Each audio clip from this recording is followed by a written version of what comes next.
watch for your gas prices to go up since we've cut all domestic production here in the United States so significantly and made it more difficult to start new production. Because the Saudis have decided, the Biden administration hasn't been too good to them. They're going to stick it to them again. Saudi Arabia said just yesterday, it would cut 1 million barrels of oil a day as part of a deal between OPEC and its allies. They said it was one of the most contentious production meetings in recent years amid concerns over a slowing global energy demand.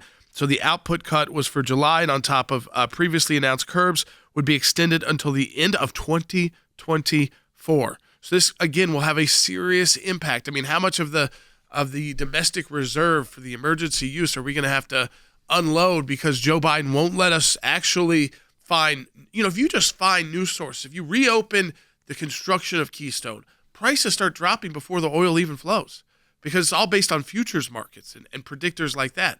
Right now, when Saudis say we're cutting back for at least the year through 2024, that's going to, again, this is the middle of summer. The prices are already going up, and I feel like the prices are going to continue to go up. But we have an administration that isn't really willing to rebuild the relationship with the Saudis, and they're willing to stand in the way of a historic peace deal. I cannot think of a more historic peace deal than one that would involve the Jewish state of Israel and Saudi Arabia, which is the birthplace and home of Islam. It is where Mecca, where Medina and Mecca, and of course these two countries that both oversee, and they do it together. Actually, the Dome of the Rock, and there's not often a lot of credit given to where it's actually Israel and a Saudi delegation that oversees the security of the Dome of the Rock together to make sure that Muslims are able to worship there peacefully, safely, and securely. And that always gets overlooked in their relationship. It's a much better relationship than it seems on paper, but Blinken wants to stand in the way. That's right. And I think we should play 2 bites from Secretary Blinken because he was speaking to AIPAC this morning. And the first one sounds kind of good. It is what most of the headlines coming out of his speech were reflective of. But I think there was some lazy journalism and a lot of people missed the caveat he added to it. So first, we're going to play bite 11 of him talking about normalization between Israel and Saudi Arabia. The United States has a real national security interest in promoting normalization between Israel and Saudi Arabia.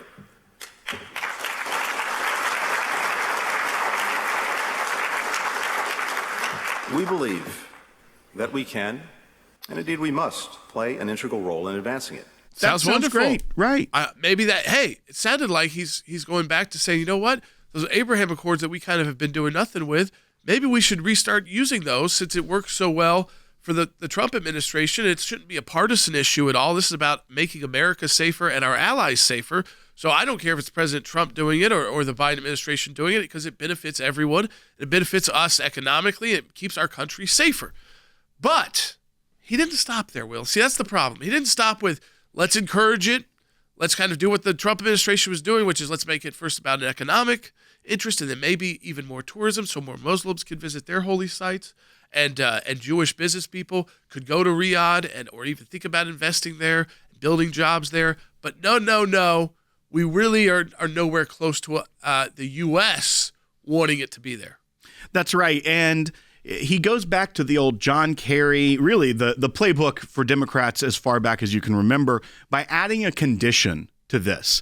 And this is the part we want to key in on. It's bite 12. Integration and normalization efforts are not a substitute for progress between Israelis and Palestinians, nor should they come at its expense. So again, what he is saying is that there should not be a peace deal between or any kind of integration and safety framework with Israel and Saudi Arabia unless I guess we call it the Palestinian question is solved once and for all, which, by the way, talking about a question that's been going for thousands of years, depending on how you want to look at history.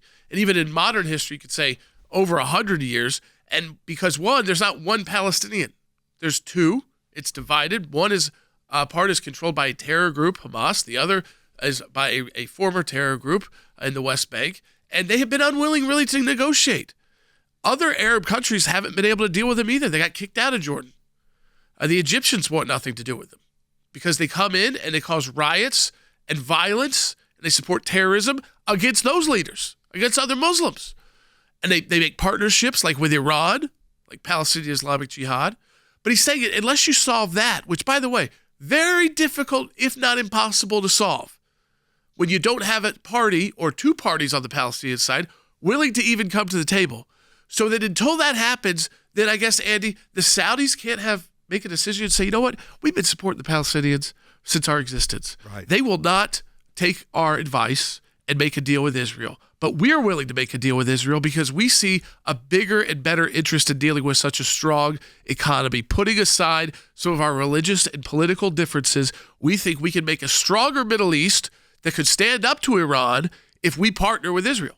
That's the key here, is economic prosperity by partnering, and that's what the Abraham Accords attempted to do. It promotes economy, it promotes tourism and things of that nature. Why this passion on the part of Blinken and Biden for the Palestinians who can't even get together themselves, who are a terrorist organization, and yet we have that passion and we're willing to substitute a Saudi-Israeli accord because of our passion and our desire to protect the Palestinians who are themselves unable to do anything. Do you know how many years it would take before the Palestinians could even try to figure out who would lead that delegation to negotiate?